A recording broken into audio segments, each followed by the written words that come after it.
So tonight, with faith and devotion, I proudly accept your nomination for President of the United States. Thank you.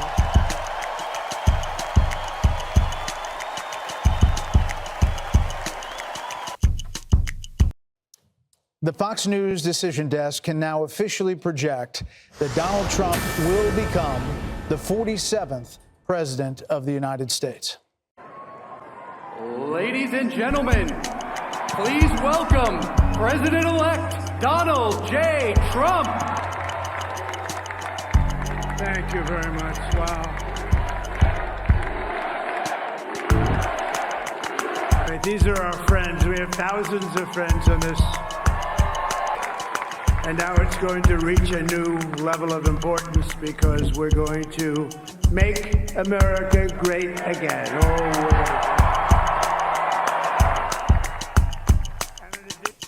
Donald John Trump is now officially the 47th President of the United States. This outcome has brought a lot of mixed reactions in America and around the world. So, what does this mean for us as Kenyans and for the rest of the world? As President of the United States, I will always put America first. Just like you, as the leaders of your countries, will always and should always put your countries first.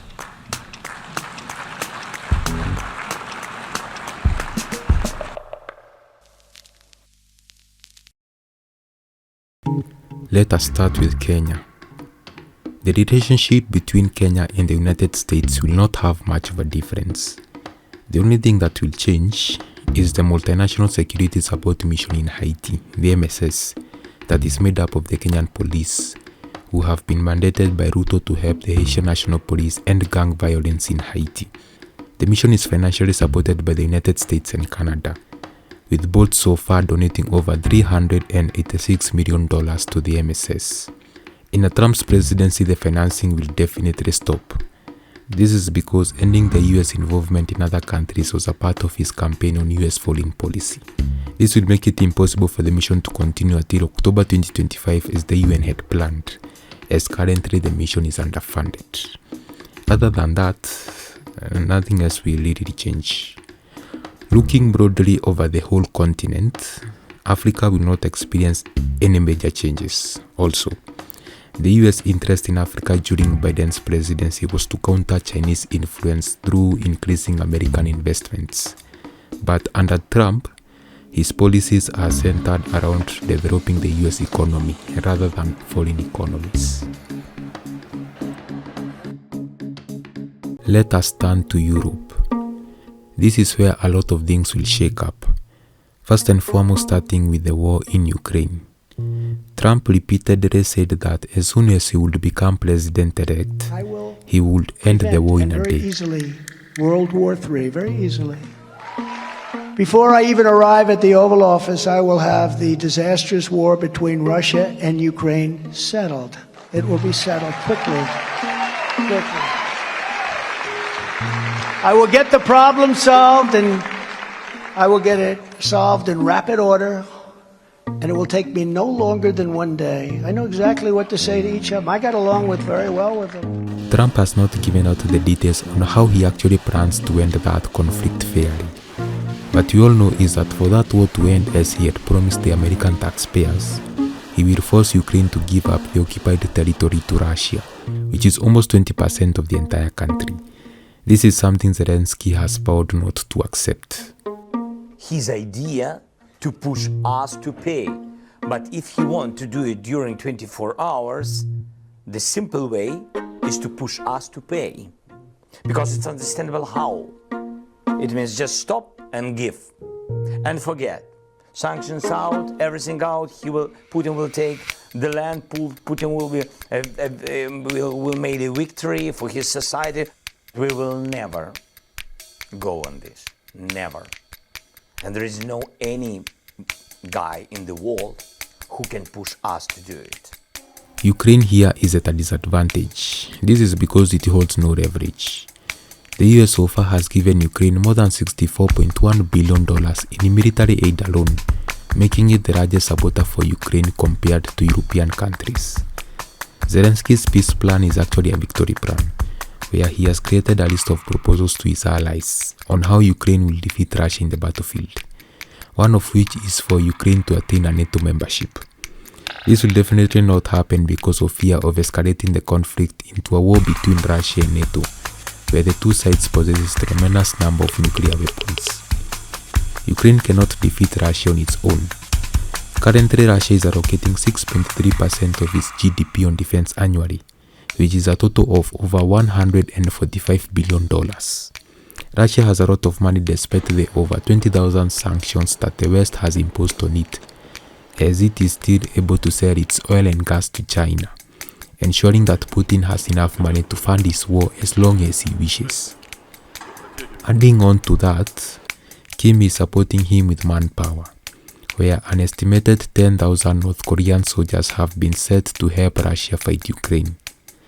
This will therefore leave the fate of Ukraine in the hands of Trump, where he is likely to force Ukraine to make a deal with Russia by cutting out the military aid, making it a win for Putin and a terrible loss for Ukraine. And speaking of NATO, Trump has been a critic of the organization. This is because some member states have not been spending the agreed 2% of their GDP on defense that is critical in running of the organization, leaving the heavy burden on the US as it has been the largest contributor. Trump threatened the member states that did not comply to the agreed 2% that NATO would not defend them if attacked by Russia. He said, all these presidents came in, they'd make a speech, they'd leave, and that was it. And they all owed money, and they wouldn't pay it. I came in, I made a speech, and I said, you got to pay up. They asked me that question. One of the presidents of a big country stood up and said, well, sir, if we don't pay and we're attacked by Russia, will you protect us? I said, you didn't pay? You're delinquent? He said, yes, let's say that happened. No, I would not protect you. In fact, I would encourage them to do whatever the hell they want. You got to pay. You got to pay your bills. This threat by Trump pushed the member states who never met the requirement to reach the agreed mark.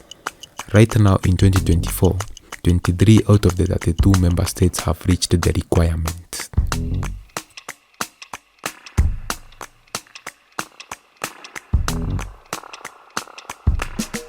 Let us move to Asia.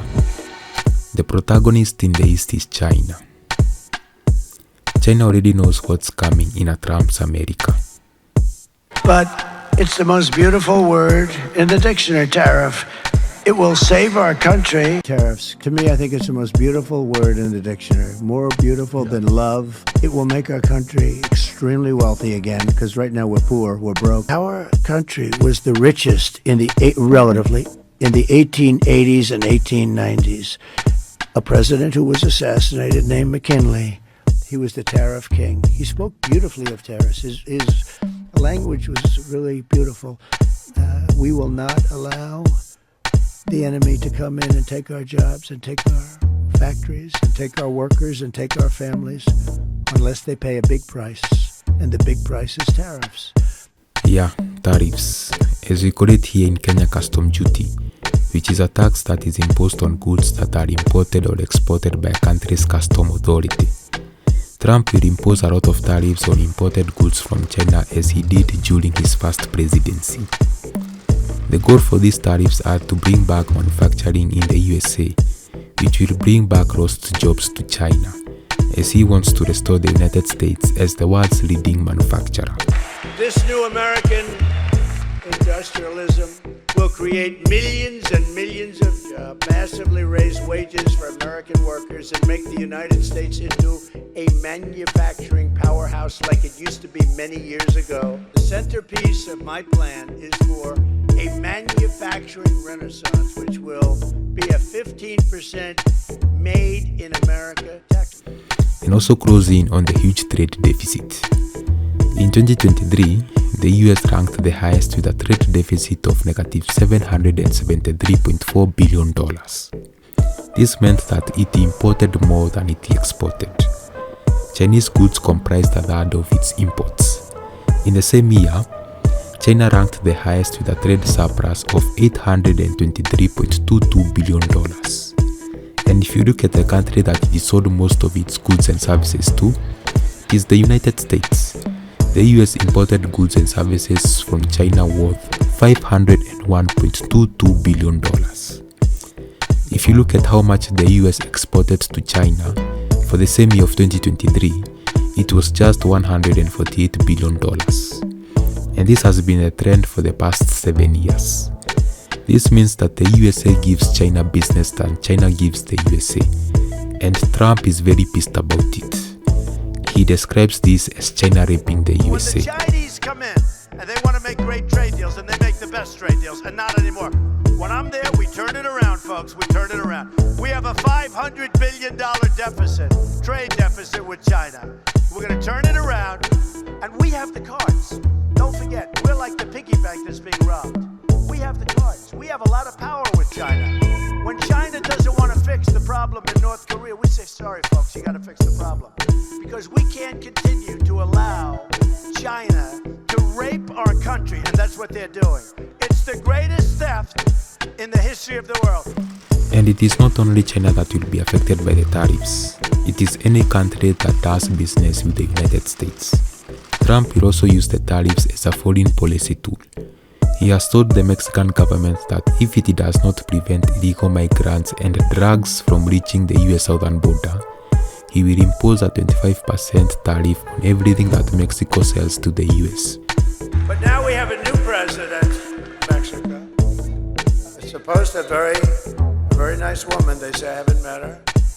And I'm going to inform her one day, one or sooner, that if they don't stop this onslaught of criminals and drugs coming into our country, I'm going to immediately impose a 25% tariff on everything they send in to the United States of America. This will definitely hurt the Mexican economy, as the US is the largest consumer of its goods. What Trump will create here is essentially a trade war, because other countries will impose their own tariffs on American goods.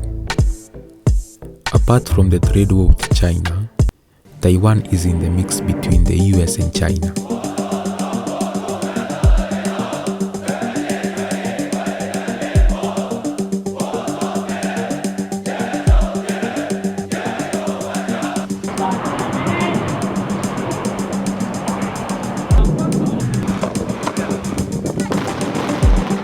China recognizes Taiwan as a part of its territory, even though the island has been self-governed since 1949 after the end of the Chinese Civil War.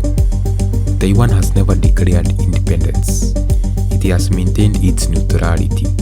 The people of Taiwan want it to stay that way because they are fears that if they declare independence, China might be provoked to invade. Something that President Xi has vowed to do if that is what will ensure reunification.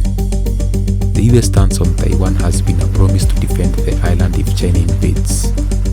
But now Trump wants Taiwan to pay for US protection.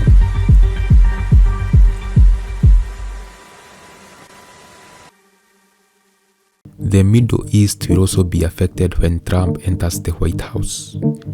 Since October 2023, when Hamas decided to launch a surprising attack towards Israel, hostilities between Israel, Iran, and its proxies have escalated. Israel is now at war with Hamas in Gaza, Hezbollah in southern Lebanon, and the Houthis in Yemen. Iran has also had retaliations of its own by firing missiles towards Israel. The war in Gaza so far has killed an estimated 41,000 people, according to the Palestinian Health Ministry. The war in Gaza played a role in Trump's victory, as a lot of American Muslims were angry towards Kamala because of Biden's continued support for Israel. But now that Trump has won the election, the war will still go on, as Trump has said quite clearly that he will support Israel's right to defend itself. When I'm back in the Oval Office, I will support Israel's right to win its war on terror. They have to have a right to win it.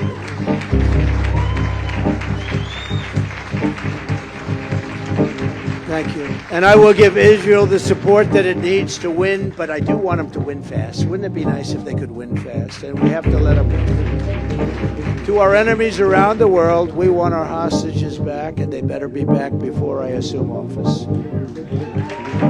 Iran, on the other hand, knows what's coming. That is more sanctions and a lot more sanctions, so it can be broke enough to be unable to fund Hamas, Hezbollah and the Houthis. Lastly, it is the Americas. The problem with Central and South America is the large influx of illegals. According to the US Department of Homeland Security, there are about 11.7 million illegals residing in the USA. A lot of them come from Mexico, El Salvador, Ecuador, Honduras, Guatemala, and Haiti. Trump has chosen Tom Homan, aka the Border Czar, to deal with this problem. What would the largest deportation in American history look like to you?